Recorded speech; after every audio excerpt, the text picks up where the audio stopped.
ship.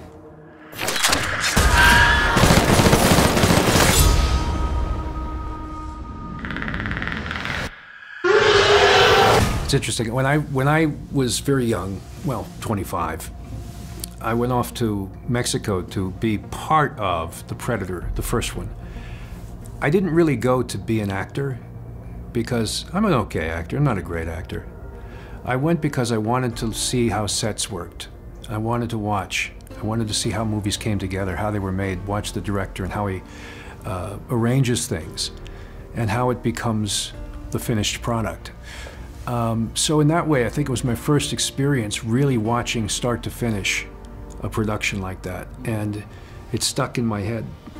And John's so talented, and the way he would play with the camera is something I never forgot.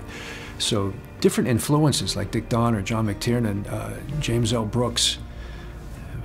I mean, these guys were my mentors, and they helped me enormously. So now here comes The Predator, 2018.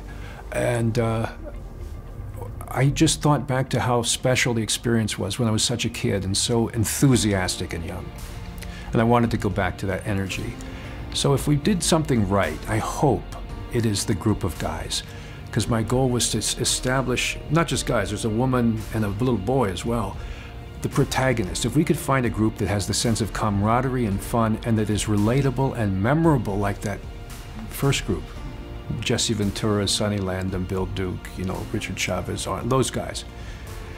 That was something I wanted to do, is honor that first movie by getting together a really great group of actors. Well, one of the differences from the first Predator is that this group is, I think, a little more, they're less slick. They're not super soldiers. They're not the kind of product of an 80s mentality with a lot of one-liners and big muscles and fancy guns. We wanted a group that was so misfits, you know, and that's a big difference. That this group has sort of been marginalized and they don't know how to fit in society. They've sort of forgotten themselves and what life holds for them seems very limited, I think, and they've shut themselves off. And I wanted that group to go against the Predator, to have to open up. They're the least likely group, not the most likely group, to succeed. And that's what we liked. And as far as the Predator, the upgrade, well, that's fun. Because you have the ability, I think there's a group of Predators that's very angry with Earth. Because we've beaten them, not once, but twice, maybe 3 times, you know. And they want to strike back. And so I think they weren't above cheating. In the same way that an athlete will take steroids, well, what do the Predators do? They have the steroids, they have the survival DNA of all the different great species they've hunted, and they can use them to devise this ultimate assassin predator.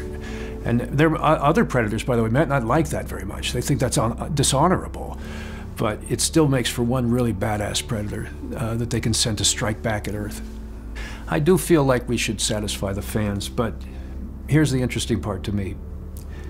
That includes me, I'm a fan.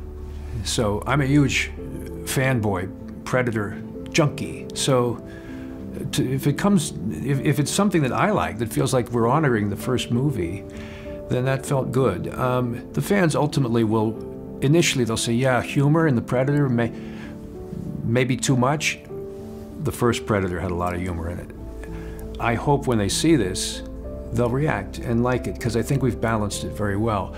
I might say the same thing, not having seen the film. I don't like that idea, too much humor. See the film.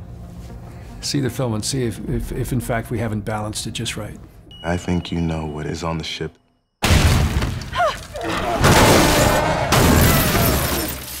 The ultimate predators.